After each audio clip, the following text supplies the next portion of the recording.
Hi, welcome to Simply Scrapping, and it's day 13 of Off the Board, and this is my inspiration for today. Absolutely stunning layout. I really love it, and I'm going to try and recreate that.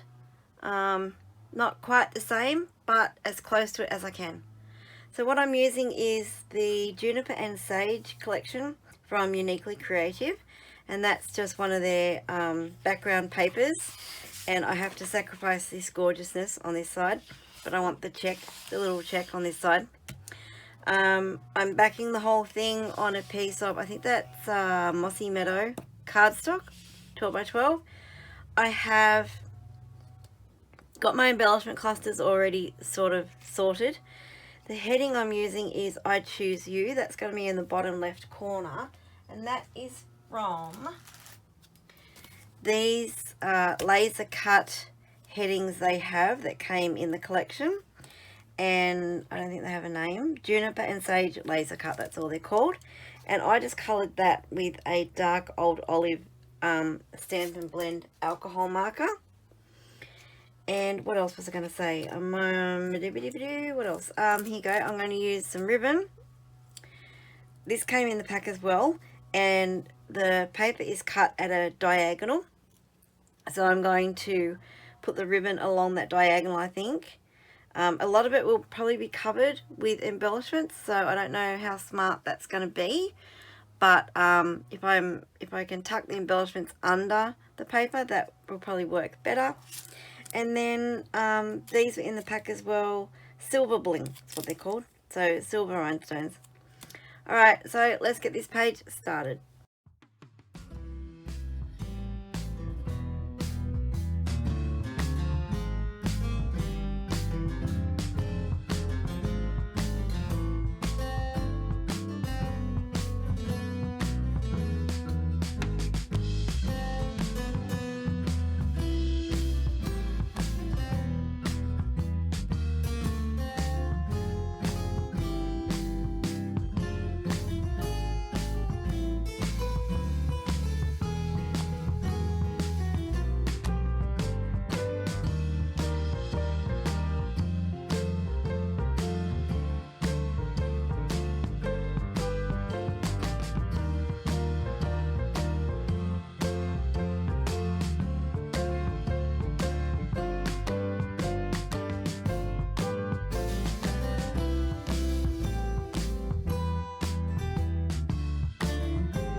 Okay, there's my layout.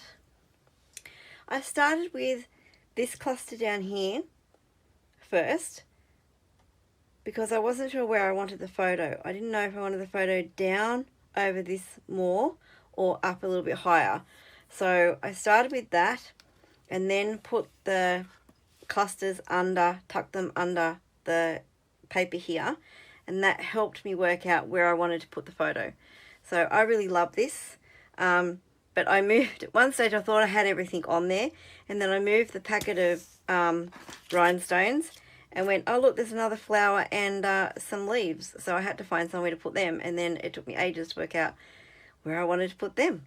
And I did fiddle a bit with the framing around the photo because I didn't want to make, I mean I ended up doing it in the end, but I didn't want to make this section heavy because it was already heavy down here. So it's probably disproportionate now in that the left half of the layout is a lot heavier than the right, but it doesn't really matter. I should have made this cluster a little bit heavier, so the extra flower and leaves I should have found a way to add them in here, but I didn't think about that until once they were glued down. Oh well, it is what it is. It's pretty. I love the collection and I love how this turned out, and I'm pretty sure I did justice to the gorgeous layout that I was casing. So if you've liked this, please give me the thumbs up. Make sure that you are watching everyone else who is creating by checking out the playlist below. If you have any questions about any product I've used, techniques I've used, why I did what I did, anything like that, then please comment below. If you're not already a subscriber, please consider subscribing and hitting that notify bell so you know when my next video comes out. Thank you so much for watching and have a scrap happy day. Bye bye.